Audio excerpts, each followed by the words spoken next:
स्वामी अविमुक्तेश्वरानंद सरस्वती और उनके शिष्य मुकुंदानंद ब्रह्मचारी के खिलाफ पॉक्सो एक्ट की धाराओं में केस दर्ज किया गया है कि उन्होंने 2 नाबालिग लड़कों का यौन शोषण किया है। और ये मामला दर्ज कराया है जगतगुरु रामभद्राचार्य के शिष्य आशुतोष ब्रह्मचारी ने। अरे सीधे तौर पर बीजेपी शासित राज्यों को गुनहगार ठहरा दिया और ये मांग भी कर डाली कि जहां जहां बीजेपी शासित राज्य हैं वहां पर इसकी जांच ना हो पाए, नहीं तो कहीं ना कहीं ये पूरा षड्यंत्र जो है मेरे खिलाफ जाएगा। अविमुक्तेश्वरानंद को एक तो रोका जाता है योगी जी की सरकार के पुलिस के द्वारा। क्या वो जिस दिन कार्रवाई हो रही थी, क्या वो सरकार के लोगों को नहीं पता था? बिल्कुल पता था। चोटी पकड़ के किसी को खींच के घसीट देना जमीन पे, वो भी 200 मीटर तक घसीट देना, जिसको लेकर 2 डिप्टी सीएम आते हैं सामने और कहते हैं कि ये गलत किया गया है। उसके बाद भी आप कह रहे हैं कि स्वामी जी हट के बैठे। मेरा ये मानना है, और पॉक्सो एक्ट जैसा आरोप लगा है तो वो जांच पूरी होने तक चुप क्यों नहीं बैठ रहे? केवल शंकराचार्य को इसलिए टारगेट किया जा रहा है या इसलिए एफआईआर जैसे मुद्दे में फंसाया जा रहा है क्योंकि वो बार बार उन्हीं आसाराम बापू गुनाह करेंगे तो जेल में जाएंगे, राम रहीम गुनाह करेंगे तो जेल में जाएंगे, संत रामपाल गुनाह करेंगे तो जेल में जाएंगे। शंकराचार्य संविधान से बड़े हो सकते हैं? नहीं, संविधान से बड़े हो सकते हैं शंकराचार्य। नमस्कार, अभिवादन स्वीकार करें। एक बार फिर से हाजिर है खबरों का डेली डोज लेकर के। और दरअसल आज जो मुद्दा है वह मुद्दा उत्तर प्रदेश से है। माघ मेले के शुरुआत से जो मुद्दा शुरू हुआ था, दरअसल उस मुद्दे को आज फागुन आ चुका है, पर वो बढ़ता जा रहा है। आज मामले की बात करेंगे ज्योतिषपीठ के शंकराचार्य अविमुक्तेश्वरानंद सरस्वती से जुड़े हुए की। दरअसल माघ मेले में शाही स्नान के दौरान जब चारों पीठ के शंकराचार्य उस मेले में पहुंचते और प्रयागराज के गंगा के तट पर स्नान करते हैं, तो हर बार ये माना जाता है कि वो शुरुआत होती उस माघ मेले की जब उनकी शाही लवाज में गंगा के तट पर उतरते हैं और उसके बाद में आम आवाम स्नान करती हैं। लेकिन अब की बार का माघ मेला विवादों को साथ में लेकर के आया। स्वामी अविमुक्तेश्वरानंद अपनी शाही पालकी के साथ में गंगा के तट पर तो पहुंचे, लेकिन जब स्थानीय सुरक्षा कर्मियों ने भारी भीड़ का हवाला देते हुए उन्हें वहीं पर उतरने को कहा और पैदल जाकर स्नान करने को कहा, तो वहीं से शायद उनका अहंकार जाग गया और ऐसा लगने लगा कि वो अपने हट को लेकर के सरकार और संविधान से ज्यादा बड़े हो गए हैं। ये विवाद शायद वहां तक थम जाता तो ठीक था, लेकिन अब ये विवाद काफी ज्यादा बढ़ चुका है। हालांकि उत्तर प्रदेश सरकार ने उस मामले में जो भी सुरक्षाकर्मी दोषी थे उनके खिलाफ एक्शन भी लिया है, कार्रवाइयां भी की है और ये आश्वासन भी दिया है कि जिन्होंने भी बटुकों के साथ में बदतमीजियां की हैं उनके खिलाफ कार्रवाई होगी। लेकिन पिछले 2 दिनों से एक नया मुद्दा शंकराचार्य अविमुक्तेश्वरानंद सरस्वती को घेरे हुए हैं। उनके खिलाफ मामला दर्ज हुआ है और मामला भी कोई छोटा मोटा नहीं है, पॉक्सो एक्ट का मामला है।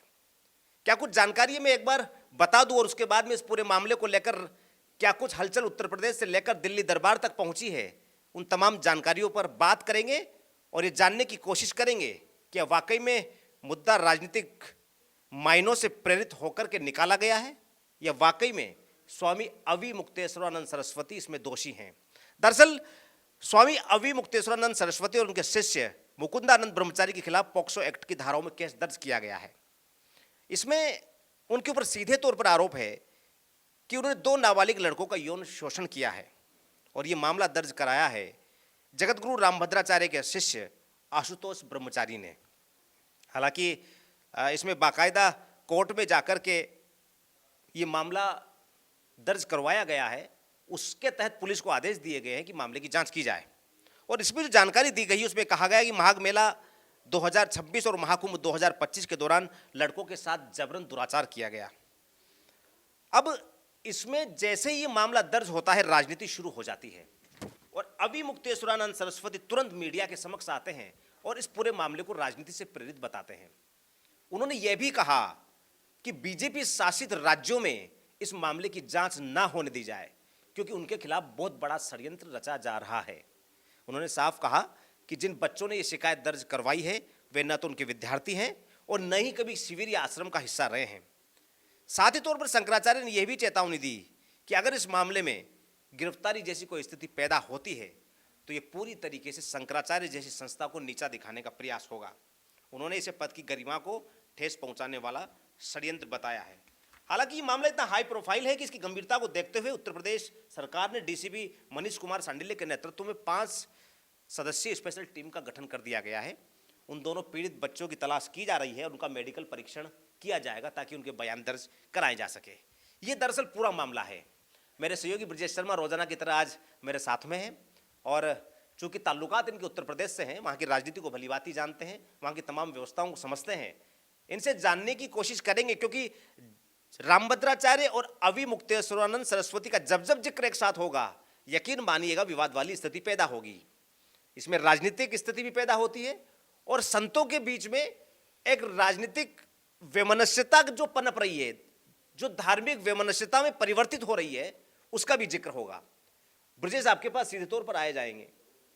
कुल मिलाकर के अवि मुक्तेश्वरानंद सरस्वती माघ मेले में तो स्नान नहीं कर पाए। अब जो स्थिति चल रही है, पॉक्सो एक्ट का मामला दर्ज हुआ है, तुरंत महाराज जी मीडिया के सामने आए और सीधे तौर पर कहा कि षड्यंत्र की बू आ रही है।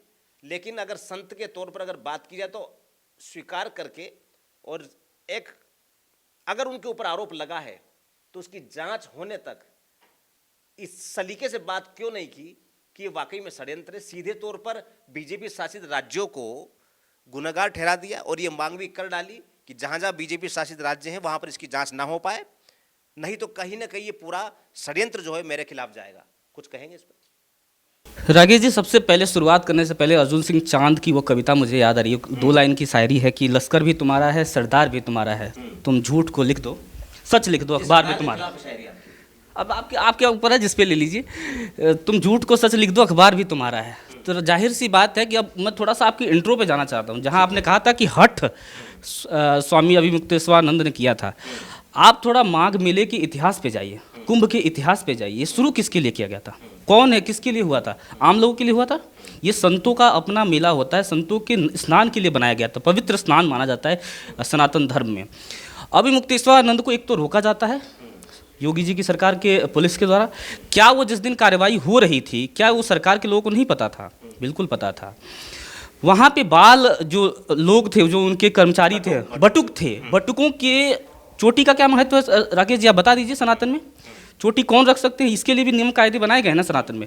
चोटी पकड़ के किसी को खींच के घसीट देना जमीन पे, वो भी 200-200 मीटर तक घसीट देना, जिसको लेकर 2 डिप्टी सीएम आते हैं सामने और कहते हैं कि ये गलत किया गया है। उसके बाद भी आप कह रहे हैं कि स्वामी जी हट पे बैठे थे। शंकराचार्य का क्या हट? पालकी से क्यों नहीं उतरना? पालकी तो ये सनातन में ही नहीं है ना, पालकी वो तो सीधे वहां तक जाते हैं, तट तक जाते हैं। संविधान की इसमें बात ही नहीं है ना। संविधान की बात कहाँ से आ गई? व्यवस्थाएं नहीं बिगड़ी, बिल्कुल नहीं बिगड़ी थी। व्यवस्थाएं बिल्कुल सुचारू थी, व्यवस्थाएं बिल्कुल सही थी और सटीक थी। उनको जाना था, 4 शंकराचार्य होते हैं, चारों तट तक जाते हैं और वहां पे स्नान करते हैं, ये नियम में है। अब राजनीतिक क्या विद्वेष है, क्या द्वेष है, ये इस पे बाद में बात कर लेंगे। लेकिन शंकराचार्य का जो धर्म है वो वहाँ जाते हैं, स्नान करते हैं, उसके बाद ही आम लोगों के लिए वो रास्ते खोले जाते हैं। सबसे पहले शंकराचार्य का स्नान करना बनता है। वो आपकी बात कंप्लीट हुई। अब आते हैं कि जो अब राजनीति जो इस पर फैली है, अब आज ही क्यों जरूरी हो गई कि उनके ऊपर FIR करा दिया गया?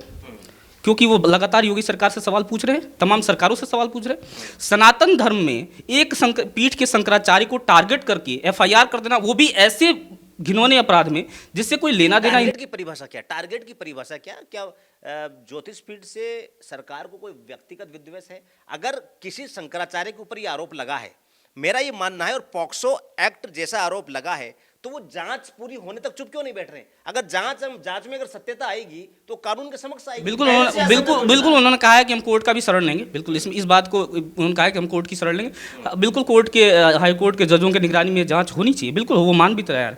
लेकिन आज ही क्यों याद आ गई? सवाल ये है राकेश जी कि आज ही क्यों आपको याद आ गई? और जो लोग ऐसे भी संत जिनको आपका नाम पता है, जो सरकार की तरफदारी करते हैं, उनके ऊपर भी तमाम बाल अपचार, तमाम मुकदमे दर्ज हैं। आज तक उस पर कोई कार्रवाई नहीं हो रही। केवल शंकराचार्य को इसलिए टारगेट किया जा रहा है या इसलिए FIR जैसे मुद्दे में फंसाया जा रहा है क्योंकि वो बार बार उन्हीं आसाराम बापू गुनाह करेंगे तो जेल में जाएंगे, राम रहीम गुनाह करेंगे तो जेल में जाएंगे, संत रामपाल गुनाह करेंगे तो जेल में जाएंगे। शंकराचार्य संविधान से बड़े हो सकते हैं? नहीं, संविधान से बड़े हो सकते हैं शंकराचार्य। इसके अलावा भी राकेश जी कई नाम है जिनको नाम लेना उचित नहीं मैं समझता, वो अलग मुद्दा हो सकता है। कई नाम है लेकिन जो उन पे सरकार को कार्रवाई करनी चाहिए थे। हालांकि केवल शंकराचार्य, मैं आपसे जानना चाहता हूँ, केवल शंकराचार्य को ही क्यों निशाना बनाया जा रहा है? और भी तो लोग हैं, और भी तो तमाम क्राइम हो रहे हैं, उनके ऊपर क्यों नहीं? शंकराचार्य ही मुद्दा बन रहा है। राजनीति बिल्कुल पूरी तरह से राजनीतिक पोषित आप दिख नहीं रहा है क्या? एक पत्रकार के तौर पे हम ये देखते हैं कि जिस तरह से सरकार को एक सही पैमाना बनाना चाहिए। एक तो आपने उन्हें पीड़ित 156(3) के तहत अगर आप इस्तगासे में जाएंगे और कोर्ट के सामने वो साक्ष्य रखेंगे और कोर्ट को ये लगता है कि जांच होनी चाहिए, तो शंकराचार्य को जांच से आपत्ति क्यों है? हाँ, तो शंकराचार्य तैयार हैं, बोलने दीजिए मुझे। शंकराचार्य बिल्कुल तैयार हैं कि आप कराइए जांच। हाईकोर्ट आज मीडिया के समक्ष आने का मतलब यह है कि वो पूरी तरह से स्वतंत्र है अपनी बात रखने के लिए। मीडिया के सामने अगर कोई अपनी बात रखता है तो देश का चौथा स्तंभ बात तो रखना पड़ेगा ना, वो पहुंचाएगा। वो स्वतंत्र है, आप जांच कराइए, आप उनको जेल भेजिएगा, स्वतंत्र हो रही है। लेकिन ये आपका समय गलत है। समय की बात करिए कि समय गलत है, आपने सही समय का चुनाव नहीं किया। इससे पहले भी वो ज्योतिष पीठ के शंकराचार्य थे, 4 पीठों ने उनको मान्यता दी है। जिस मान्यता की आप बात करें तो लगातार सबने कह दिया कि भाई मानते हैं शंकराचार्य। एक आदमी जो कि अब इसको हम पीठ बनाम पीठ की लड़ाई कहें तो ज़्यादा बेहतर समझता हूँ मैं। अच्छा, आप इसको पीठ की बनाम पीठ की लड़ाई समझिए। इसके बिना आप अब जब आप आगे जाएंगे तो थोड़ा और विस्तार से आप समझ पाएंगे कि गोरक्ष पीठ और वर्सेस ज्योतिष पीठ की लड़ाई है ये। नहीं, लेकिन ज्योतिष पीठ की लड़ाई हो सकती। चलिए, मैं आपका वो पहले तो मेरे पास जो डेटा है जो आप लोगों को भी जानना चाहिए, शायद ब्रजेश का अपना व्यू हो सकता है, पर मेरा जो मानना है, मैं तथ्य और तर्कों पर बात करना ज़्यादा मुफीद समझता हूँ। दरअसल जो माघ वाला विवाद था, शाही स्नान वाला, हालांकि शाही स्नान का शब्द चेंज किया गया इन दिनों में मेरे ख्याल से।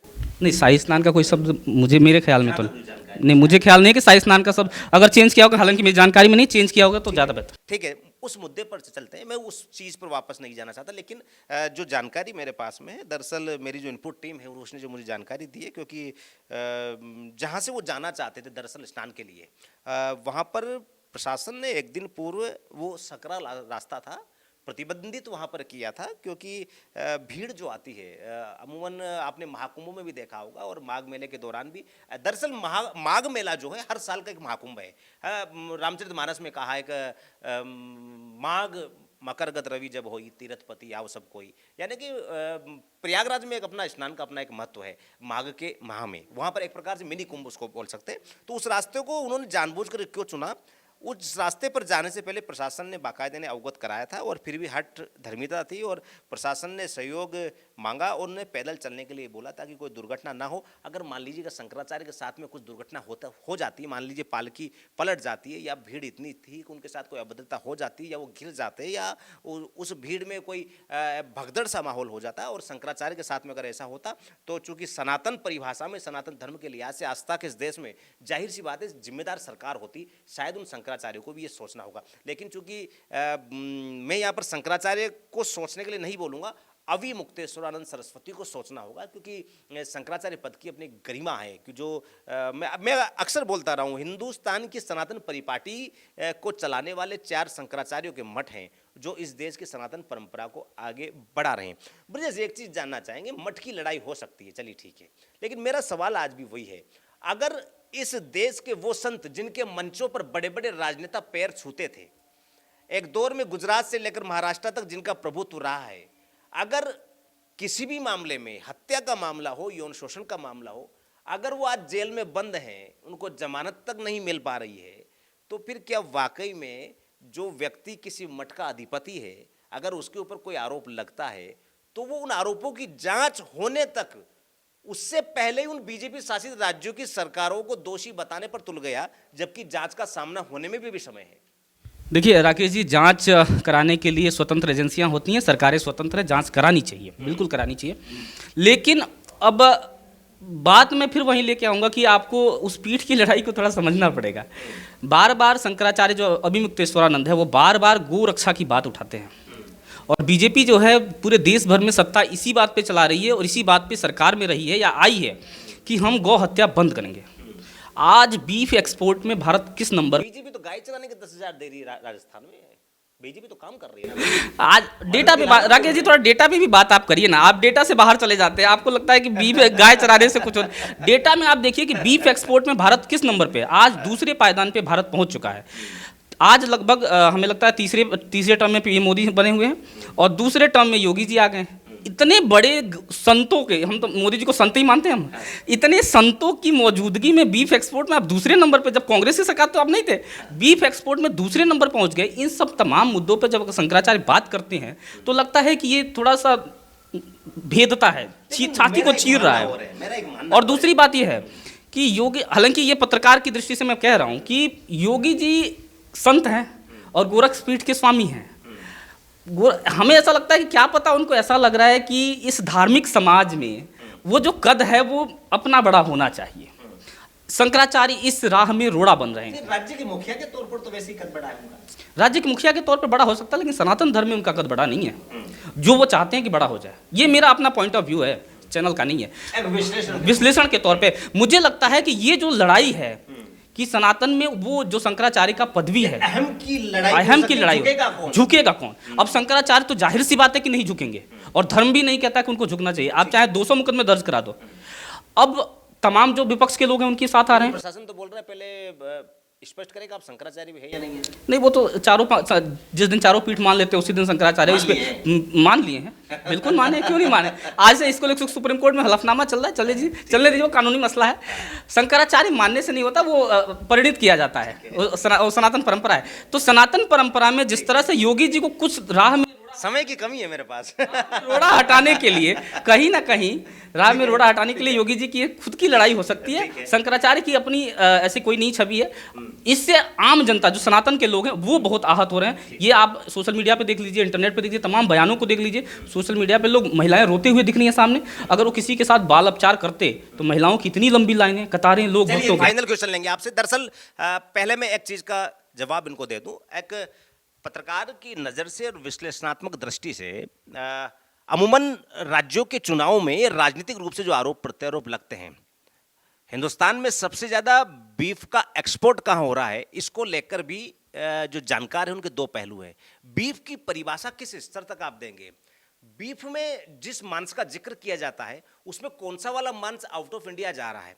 क्या उसमें गौमांस है, क्या उसमें दूसरा वाला मांस है? सिर्फ बीफ को क्राइटेरिया में बांध करके रखना मेरे ख्याल से ये भी ठीक नहीं है। इसके भी विश्लेषण की आवश्यकता है कि बीफ में कौन कौन सी कैटेगरी शामिल हो रही है। जरूरी नहीं उसमें गोमांस पूरा हो। हाँ, इस पर चर्चा करेंगे, ठीक है। लेकिन उससे पहले अगली खबर में बहुत संक्षिप्त रूप से आपको बता दूं, और मेरे ख्याल से पहली बार मैंने प्रधानमंत्री मोदी का एक रौद्र रूप उत्तर प्रदेश के मंच से, उत्तर प्रदेश के मेरठ के मंच से देखा है। और जिस तरीके से एआई समिट में कांग्रेस कार्यकर्ताओं, यूथ कांग्रेस के कार्यकर्ताओं की हरकत रही, और उन कांग्रेस कार्यकर्ताओं की हरकत के बाद में देश में जिस तरीके से गुस्सा है और वो आग बबूला है, 80 राष्ट्रों के प्रतिनिधियों के सामने जिस तरीके से टी शर्ट उतार करके आपने अर्धनग्न होकर के प्रदर्शन किया, वो राष्ट्र की अस्मिता के लिहाज से ठीक नहीं कहा जा सकता। ये माना जा सकता है कि आपका विरोध अपनी जगह पर है, लोकतंत्र में तमाम चीजों की अनुमति दी गई है, लेकिन आपका स्थान का चयन बहुत गलत था। और उसी को लेकर के प्रधानमंत्री मेरठ में गरजे और सीधे तौर पर कांग्रेस के ऊपर हमला बोला कि कांग्रेस का नग्न चरित्र ये देश लगातार देखता रहा है, और अब की बार पूरे तरीके से देख लिया है कि 80 देशों के राष्ट्राध्यक्ष जहां पर हिंदुस्तान को विश्व की धुरी मान करके वहां पर पहुंचे थे, और मतलब ये माना जाए तो एआई समिट का एक ग्लोबल सेंटर हिंदुस्तान बनने जा रहा हो, वहां पर आपके कार्यकर्ता पहुंचते हैं और सिर्फ राजनीतिक विचारधारा से ओतप्रोत होकर के प्रधानमंत्री और राष्ट्र के खिलाफ नारेबाजी करते हैं। ये ठीक नहीं कहा जा सकता, और इसमें वाकई में प्रधानमंत्री की अपनी पीड़ा भी दिखाई दी। यानी कि सीधे तौर पर यह माना जा सकता है कि कांग्रेस की जो हरकत है उसका पूरे देश में लगातार विरोध चल रहा है। ये तो खबरें लेकर के आज डेली डोज में हम हाजिर हुए हैं। राजस्थान विधानसभा में भी काफी कुछ चल रहा है, और बजट सत्र है, जाहिर सी बात है, तो आरोप प्रत्यारोपों की राजनीति लगातार चल रही है। और इस बार राजस्थान का बजट सत्र काफी हंगामेदार है, रोचक मुद्दे हैं, रोचक जवाब है, मंत्रियों के बीच में, मंत्री और विपक्ष के बीच में तनातनी भी है। स्थिति यहां तक आ गई है कि वॉकआउट हो जाता है, मुख्यमंत्री तक को चुनौती लगती है, मुख्यमंत्री चुनौती स्वीकार करने पहुंचते हैं, विपक्ष फिर भाग जाता है, और मुख्यमंत्री जी फिर कहते हैं सुनना नहीं चाहते, सिर्फ सवाल करने की आदत है। मेरे सहयोगी उमंग माथुर राजस्थान विधानसभा में क्या कुछ चल रहा है उसके बारे में आपको जानकारी देंगे। मुझे दीजिए इजाजत, और खबरों का डेली डोज देखते रहिएगा, अपना ख्याल रखिएगा। इसी प्रकार से खबरें जानने के लिए हमें लगातार हमारा विश्लेषण करते रहें, और हमें ये उम्मीद देते रहें कि वाकई में जो प्रयास हमारे द्वारा किए जा रहे हैं वो एक सार्थक प्रयास के तौर पर हम सबके सामने आकर के परिलक्षित हो। अभी तक के लिए इतना ही। नमस्कार।